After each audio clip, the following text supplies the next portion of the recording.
Students, today you're going to be creating an outline for your pinch pots. I will show you how to do that in just a second with a ruler and a pencil. I will show you my outline from yesterday. We're doing two ideas. You're going to draw a box that takes up the majority of your sketchbook page horizontally, and you'll create two smaller boxes and two, I would say that these are, almost 5 inches a piece. So you have a 12-inch piece of paper. You can figure it out, just give or take a little. Now, one of them is going to be a creature or an animal of any choice. It could even be a person's face, and there's some examples of these in Schoology and on Google.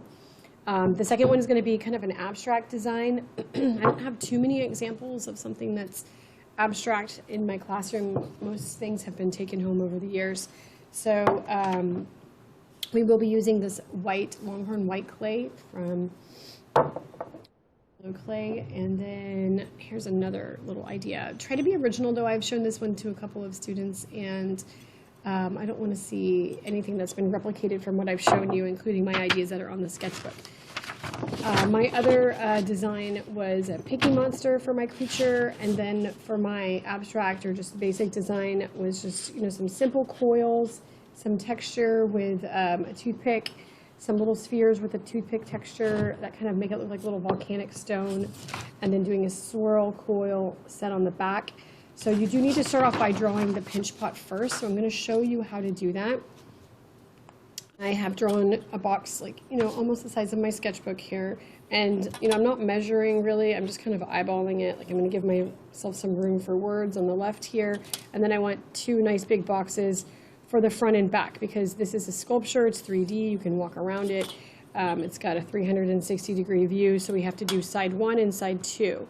There's different ways to do both your sides. You might have something that you view from the top, like maybe your pinch pot is from the top and you have a little animal or like a bear head or something that's sticking out this way, and maybe instead of his face facing out that way, maybe you have him this way, maybe his arms are on the side and his feet are at the top rim, right? So from the other view, and I'm going to erase this, that's why I'm drawing it like this. The other view would be, his head is sticking out this way, his arms are right here, and then maybe you give the pinch pot some feet down here, okay?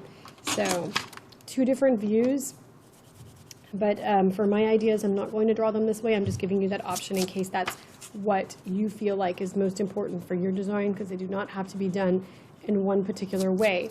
The only thing that has to be consistent with every student is the fact that it begins as a pinch pot.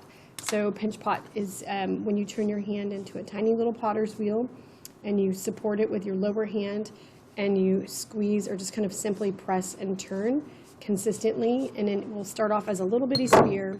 I will demonstrate this for you in class later.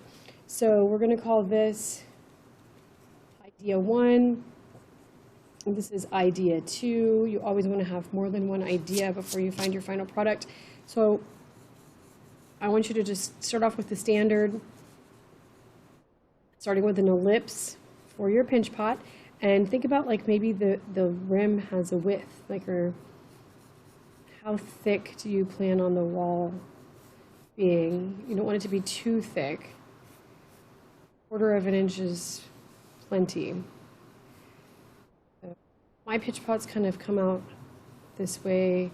Sometimes I can get them to bowl out a little bit more, a little bit wider, depending on the way that I press on it. So yours might be kind of more round.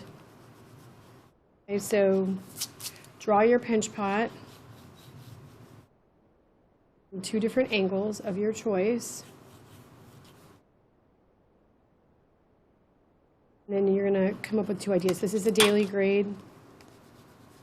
So please take pride in your craftsmanship. I know I'm being a little bit sloppy, but I'm going to clean up my lines once I decide how I want it to look.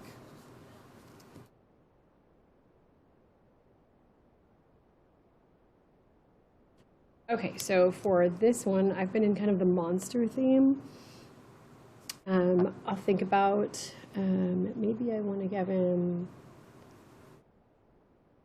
a snout this time, like a mouse. Maybe I'll make this one more like a mouse. putting little mouse whiskers off of this now, it's probably not going to work, so we can stick them on the face. These would be tiny little like cylinder coils that we would roll.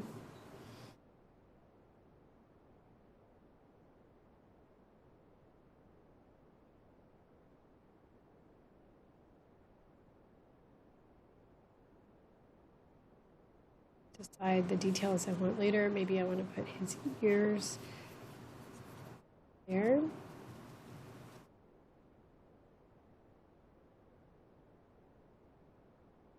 So you're going to create your own idea. Please do not copy my example. That is not the assignment. The assignment is for you to kind of create your own idea. So this would be side 1, side 2. Okay, I would do some sort of tail in the back. Now for my design, I'm going to draw another pinch pot.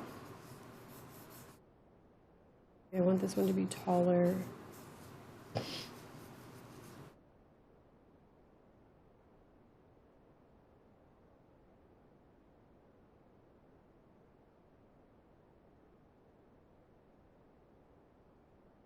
Remember to begin with your ellipse. Oh, I forgot to put feet on him up here. I was just about to draw feet on the other one. Maybe I want him to have like little mousy toes right here. Could make them spiky if I wanted.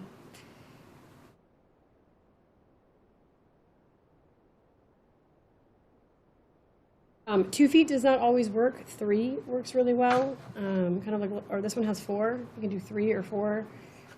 Sometimes they'll fall off if you don't put them on real good, so got to score and slip. For this one, I think I want to sculpt like some triangles. I can make like little mini slabs and then cut them out.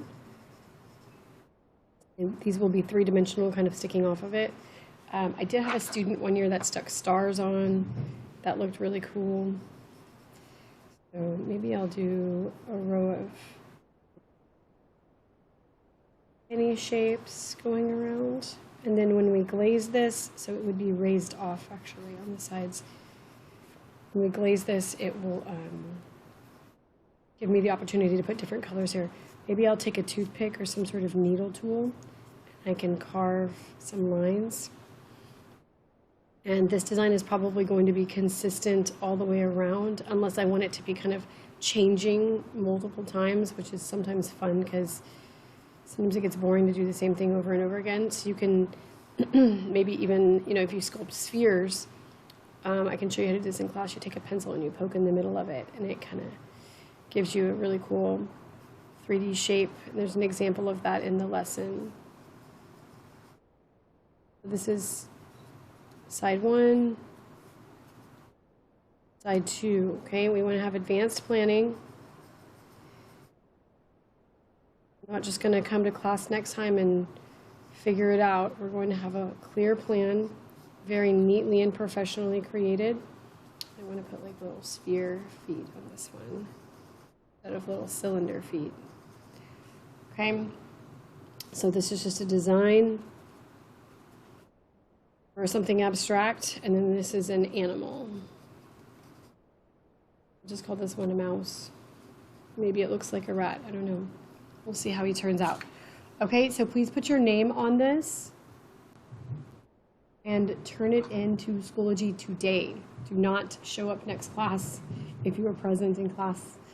Do not show up next class without a plan, because I will be denying you clay and you will be even further behind. So thank you so much for watching.